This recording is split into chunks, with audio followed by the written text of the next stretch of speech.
Let's get back to the renaissance of Africa and development. What are the two things you would do for Africa to be able, let me even reduce it to Uganda specifically. Yes. Number one, Uganda, what would you do to spur it to levels of growth and development that are number desired? one, I would make my own money, and I would not balance it, or I would not back it by the American dollar or any other currency. In fact, it wouldn't be money. What is money? Weighed against what? Because money... American money is made against what? Gold. Which gold? My God, you said you have internet. Check, they don't have any. It is just paper. It's made up by tanks and F-15 fighters. They have no gold. It is the Federal Reserve has no reserve and is not federal. It's a private institution. Hey, you disappoint me today. No, you Yes, actually disappoint me. I know. The Federal Reserve. This is where we differ as students of economics. Wait. Okay, now let's talk economics. The student of history and the student of economics will differ completely. I am not only a student of economics, I am a teacher of economics. And I'm going to teach economics on your show. And I'm a teacher. I can't afford to be ridiculous. I am coming on your show to tell you that the Federal Reserve, first of all, is not federal. It's not a government agency. It is a private institution owned by 12 individuals. And it has no reserve. The dollar has no reserve. It is just paper with graphics on it. And how dare our country, backs its money against the dollar, against a piece of paper which somebody prints. When the Secretary to the Treasury in America wants money, wants to buy, for example, Uganda Airlines, let's assume, he is not going to say what. He orders the mint. He asks them, how long will it take you to print this? Yes, I know truth makes you laugh. Why do you think they're having trouble with Russia? Because Russia is buying gold, and it is moving away from the dollar.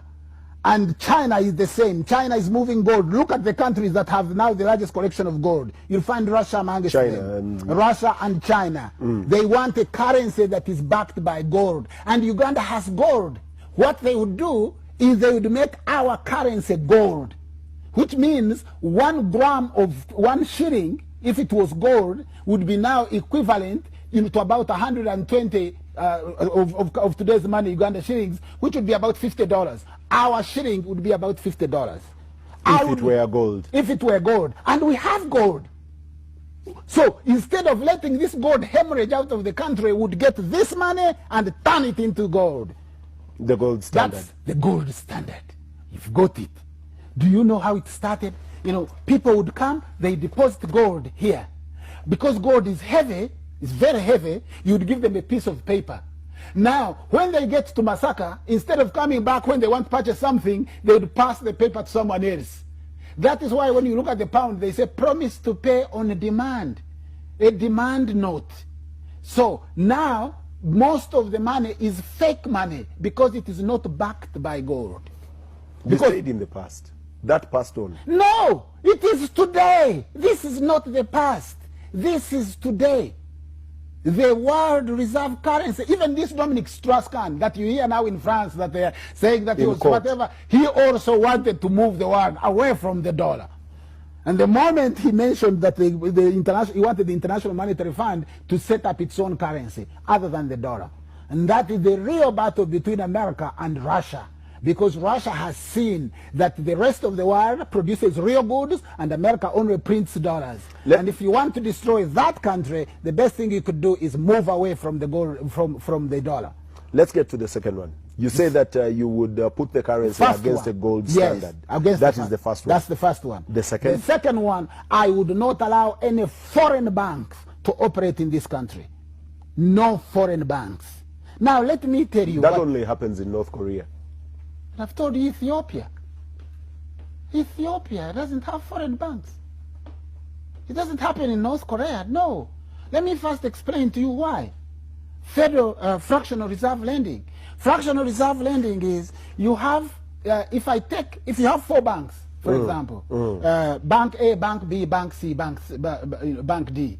If I take $10 million, By law, the bank is allowed to keep 10% of what I've deposited and lend out the rest of the percentage, 90%.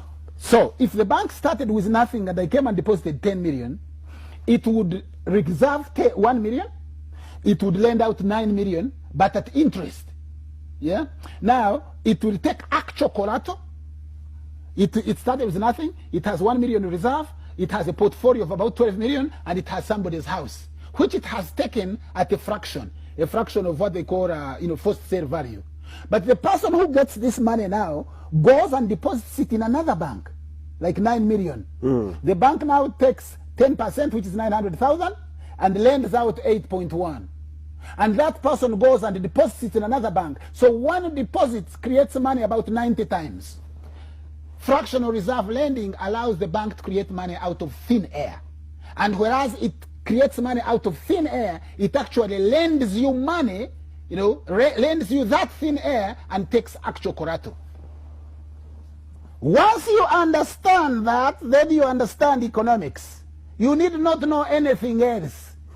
If you don't understand this, anything else about economics will confuse you. And bring to Mzime Mtebire on this show and ask him about fractional reserve banking and phantom deposit. When you go to the bank and deposit money, or you ask for a loan, the bank doesn't go out to sell matoke and get the money and give it to you. No.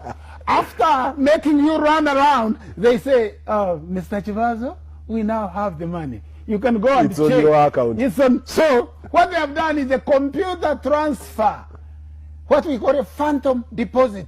But you know what Chivazo gave them? He gave them the title for his house in Lunguja. Viewers, I take a break and I return with Professor Kirankuba.